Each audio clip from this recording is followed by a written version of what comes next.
Selamat siang para netizen dimanapun kita berada, salam inspirasi bagi kita semua. Ini agak menarik juga ternyata bahwa ya usai diresmikan ya elektabilitas Ganjar malah merosot ya berbanding dengan Anies Baswedan. Bayangkan begitu ya. Sudah yang awalnya sudah elektabilitasnya tinggi, sekarang sudah merosot begitu ya. Akibat apa? Mungkin ya banyak yang di bawah ya yang simpatisan terhadap PDIP yang kemudian yang digaungkan adalah Puan Maharani, tahu-taunya ya Pak Ganjar di situ. Mungkin banyak orang kecewa di situ begitu ya. Tetapi muncul spekulasi bahwa ya inilah yang membuktikan bahwa dengan kenyataan ya bahwa elektabilitas Pak Ganjar sangat tinggi, tapi kenyataan dalam praktek ya kinerja yang selama ini dilakukan oleh Pak Ganjar ya bisa dibilang apa prestasi Pak Ganjar, kan begitu pertanyaannya begitu kan. Jadi sangat menarik, mungkin orang sudah tahu bahwa apa yang selama ini dilakukan oleh Pak Ganjar selama 2 periode di Jawa Tengah begitu kan, belum menunjukkan eksistensi keberhasilannya. Mungkin di satu sisi orang akan melihat di situ begitu ya. Jadi saya ingatkan bahwa ya jangan sampai ya bangsa kita lalu kemudian bukan siapa yang memimpin dan siapa yang menjadi seorang presiden, tapi bagaimana caranya yang pro terhadap rakyat. Itu yang paling baik dan paling penting begitu kan ya. Apa-apa sekarang sudah bahannya naik semua begitu kan. Mari kita baca terlebih dahulu komentar-komentar netizen seperti ini. Ini komentar-komentar netizen ya, usai diresmikan elektabilitas Ganjar malah merosot berbanding dengan Anies Baswedan ya. Mari kita baca ya. Gimana nggak merosot? Lu capresnya tadi ya, tapi yang ditonjolkan malah Pak Jokowi. Jualan nggak jelas.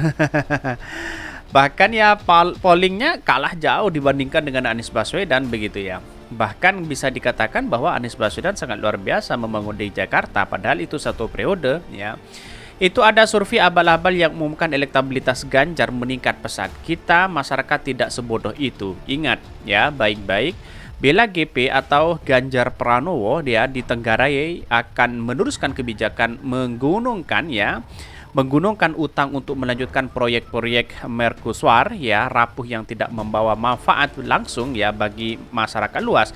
GP tidak laku ya. Jadi masyarakat sudah tidak bisa dibohongi hari ini begitu kan. Sudah cerdas semua begitu. Kan emang dari dulu nyongsep kan, kita lihat fakta di lapangan. Tiap uban keliling ke provinsi lain itu kayak bocah hilang ya. Beda dengan Anies selalu dinanti ribuan orang. Survei-survei yang memenangkan uban itu survei bayaran, survei agen asing.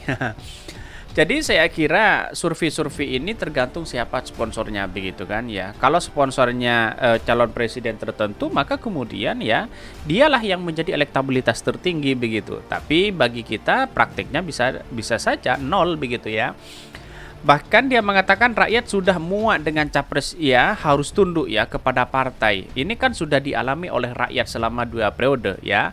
Rakyat menginginkan perubahan perbaikan ya. Percayalah ya, beberapa hari ke depan akan banyak di YouTube dari berbagai macam channel media besar ya dan kecil memberitakan tentang Anies kisah cinta awal bertemu istri ya, jumlah harta sampai kedutaan dia pada beberapa pemuka agama.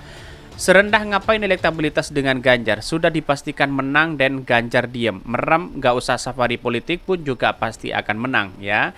Di LKN ya, di LKN langsung ya terkenal, pemilu belum mulai pun pemanggung usah dipastikan. Ini banyak pro dan kontra begitu ya. Tetapi lihat saja nantinya begitu kan ya. Pada hakikatnya siapa yang akan kalah dan siapa yang akan menang.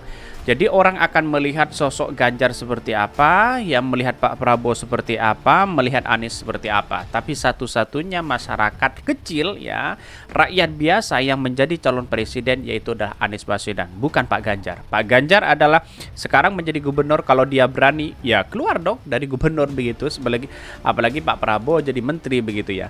Tetapi mari kita baca terlebih dahulu beritanya seperti ini.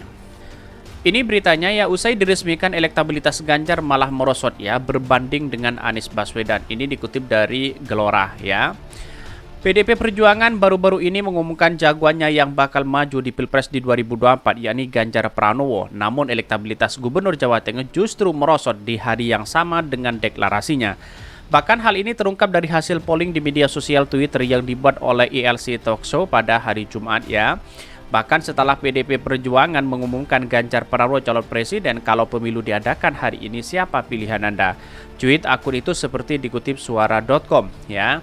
Ada 3 nama capres yang ditawarkan oleh akun itu untuk dipilih. Mereka adalah Prabowo Subianto, Anies Baswedan, dan terakhir Ganjar Pranowo. Jadi analisis-analisis seperti ini kalau kita berkaitan dengan polling itu kan langsung begitu kan ya, dengan audien begitu. Berbeda dengan survei yang kemudian masih survei satu-satu sana sini begitu kan. Masih ditelepon, itu pun ya kalau dikasih nomornya setiap bulan ya mungkin orang-orang tertentu begitu, atau orang-orang yang memang setiap bulannya disurvei begitu kan. Jadi biar hemat biaya atau apa begitu, tapi menurut saya pribadi ya hanya responden 1.200 itu masih kalah dengan yang adanya polling itu begitu kan.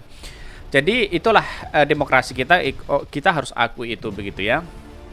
Tetapi perlu diingat bahwa ketika Pak Prabowo, Anies Baswedan, dan Pak Ganjar ini menjadi catatan penting demokrasi orang-orang yang kuat begitu ya. Bahkan ini disebutkan ya, pemungutan suara dilakukan mulai hari Jumat 14.24 ya sampai Sabtu ya. Dan bahkan ini dikatakan bahwa apa sih yang selama ini menjadi cikal bakal untuk Pak Ganjar ya, bagaimana caranya menang ya. Satu hal yang publik harus tahu bahwa orang akan melihat kinerjanya ya, kinerja Pak Prabowo, kinerja Anies saat menjadi DKI, di Gubernur DKI, apalagi Pak Ganjar begitu ya. Jadi mau tidak mau itu yang dilihat begitu ya. Bahkan selama pungutan suara berlangsung total ada 60.447 orang yang memberikan suara di polling tersebut. Bayangkan begitu kan ya, 60.000 begitu. Berbeda dengan 1.200 begitu ya. Hasil akhirnya ternyata nama Anies Baswedan yang paling unggul ya, dominan di antara dua rivalnya Ganjar dan peran Prabowo ya. Hasil akhir 65% ya ya. Voters memiliki Anies Baswedan ya. Kenapa Anies Baswedan banyak dipilih? Satu ya, karena Anies Baswedan sudah menjadi magnet luar biasa hari ini begitu ya. Tidak hanya di kancah nasional tetapi internasional. Bahkan rakyat kecil banyak yang mendukung ya dan menjadi magnet Anies Baswedan begitu ya. Ya, karena melihat bahwa sosok Anies Baswedan mampu ya memberikan satu kemajuan bagi DKI Jakarta, sehingga inilah ya modal Anies Baswedan untuk menjadi magnet di tatanan masyarakat kecil begitu, apalagi di masyarakat begitu. Jadi bayangkan, Anies Baswedan saja sudah keliling kemana-mana ya, sudah banyak jutaan orang tertuju kepada Anies Baswedan. Bayangkan ya, ini menunjukkan bahwa eksistensi Anies Baswedan berangkat dari rakyat kecil untuk rakyat dan semua untuk masyarakat kecil. Artinya dari rakyat untuk rakyat begitu kan. Ya, tahu sendirilah ya, Anies Baswedan separi kemana-mana ya tidak menggunakan uang negara, kan begitu logika kita begitu. Mungkin ini yang dilihat begitu ya. Bahkan selanjutnya disusul oleh Prabowo Subianto yaitu 9%-nya suara, dan akhir Ganjar harus berpuas diri dengan meraih 16% suara. Bahkan elektabilitas Ganjar mengalami penurunan disebut lantaran aksi penolakan timnas Israel bermain di Piala Dunia U20 hingga pencabutan status Indonesia sebagai tuan rumah Piala Dunia U20. Bayangkan, Pak Ganjar belum menjadi presiden sudah merugikan uang negara 3,5 miliar ya. Kalau nggak salah begitu kan ya. Artinya apa? Artinya dengan adanya seperti ini orang berspekulasi seperti itu begitu kan. Karena U20 ditolak di situ, akhirnya apa yang terjadi begitu kan? Yang terjadi ada kerugian negara sampai, kalau nggak salah sampai berapa miliar begitu kan ya, untuk renovasi maaf ya, bukan 3,5 miliar tapi untuk renovasi dari sepak bola yang ada di Indonesia begitu kan ya, mulai dari lapangan sepak bola, terus kemudian berbagai renovasi yang dilakukan hari ini, tapi tahu-taunya ya itulah merugikan uang negara begitu. Bahkan ini disebutkan terima kasih 60 ribu voters yang sudah diikut berpartisipasi ya, tugasnya ya seperti diberitakan sebelumnya bahwa Ketua Umum PDP Megawati Soekarno Putri resmi mendeklarasikan Ganjar Pranowo sebagai capres dari Partai Banteng ya. Deklarasi Ganjar dilakukan di Istana Batu Tulis Bogor pada hari Jumat ya. Dalam deklarasi tersebut dihadiri oleh Puan Maharani dan sampai Presiden Joko Widodo. Masa seorang presiden ya masih ya melakukan seperti ini begitu kan ya. Ya, tetapi ini demokrasi sah-sah aja. Tetapi menunjukkan bahwa sebagai seorang presiden kalau ingin dihormati ya independen aja begitu kan. Kan tugasnya mereka kan sudah selesai sebenarnya. Ngapain masih sibuk copras-capres sana sini cawe-cawe begitu kan. Ya, itulah politik di Indonesia begitu dan tidak menentu begitu. Bahkan ya kalau seperti ini terus demokrasi akan hancur begitu ya. Kira-kira seperti itu. Mungkin itu yang kami sampaikan. Tonton terus channel Hodari Podcast Rakyat ini karena ada berita-berita menarik dan viral setiap harinya. Salam para netizen, salam inspirasi bagi kita semua. Jangan lupa di-subscribe channel YouTube Hodari Podcast Rakyat ini.